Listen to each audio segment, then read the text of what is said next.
एक छोटे से गांव में 3 भाई बहन रहते थे, चिंटू, मीना और कालू।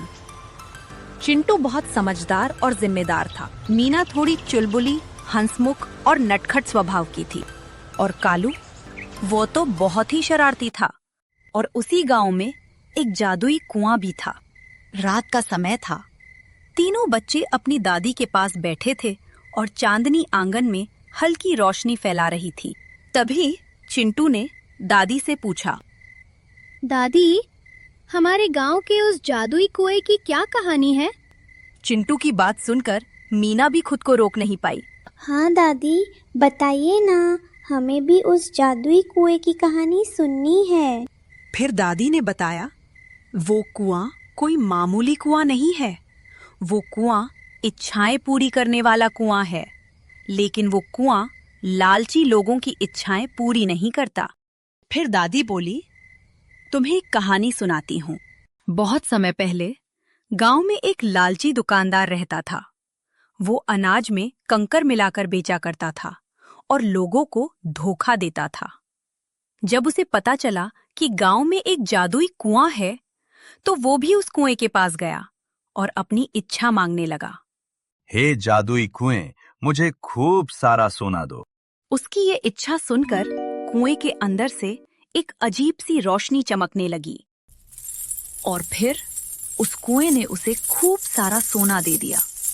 चारों तरफ सोना ही सोना बरसने लगा, लेकिन वो आदमी उसे संभाल नहीं पाया और वही सोना उसके लिए बोझ बन गया। बचाओ, बचाओ, मुझे बचाओ।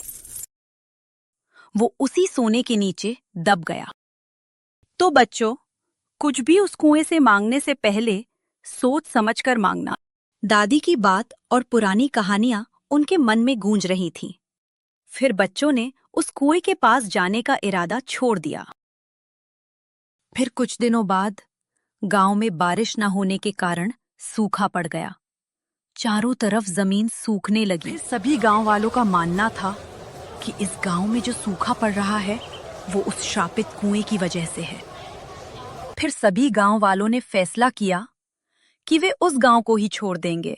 उसी रात चिंटू को नींद नहीं आ रही थी। वो करवटें बदलता रहा और बस यही सोचता रहा कि हमें अपने गांव के लिए कुछ करना पड़ेगा। आखिरकार उसने एक फैसला किया। उसी रात तीनों बच्चे चुपके से उस कुएं के पास जाते हैं। चारों तरफ गहरा सन्नाटा था और सिर्फ झींगुरों की आवाज सुनाई दे रही थी। तीनों के दिल तेजी से धड़क रहे थे, लेकिन गांव को बचाने की हिम्मत उन्हें आगे बढ़ा रही थी। जैसे ही वे कुएं के पास पहुंचे, कुएं के अंदर से हल्की सी रोशनी फिर से चमकने लगी।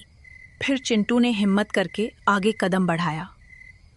उसने अपनी आंखें बंद की और पूरे विश्वास के साथ इच्छा मांगी। हे कुएं के देवता, हमारे गांव में बारिश और खुशहाली ला दो। जैसे ही चिंटू ने अपनी बात पूरी की, कुएं की रोशनी और तेज हो गई। ये सब देखकर बच्चे डरकर वहां से भाग गए और इतने में ही गांव में बारिश होने लगी। सूखी जमीन पर बारिश की बूंदें गिरने लगी और पूरा गांव फिर से खुशियों से भर गया। गांव फिर से हरा भरा हो गया, मानो जैसे कोई चमत्कार हो गया हो। ये सब बच्चों ने घर जाकर अपनी दादी को बताया और दादी ने पूरे गांव वालों को ये बात बताई। फिर सभी गांव वालों ने उन तीनों भाई बहन का दिल से शुक्रिया किया, उनकी नेक दिली और बहादुरी के लिए। अब वो गांव हमेशा ही हरा भरा रहता है। चारों तरफ खुशहाली थी, खेत लहलहा रहे थे और लोगों के चेहरों पर मुस्कान लौट आई थी। और इस तरह तीनों बच्चों की समझदारी, ईमानदारी और बहादुरी ने पूरे गांव की किस्मत बदल दी।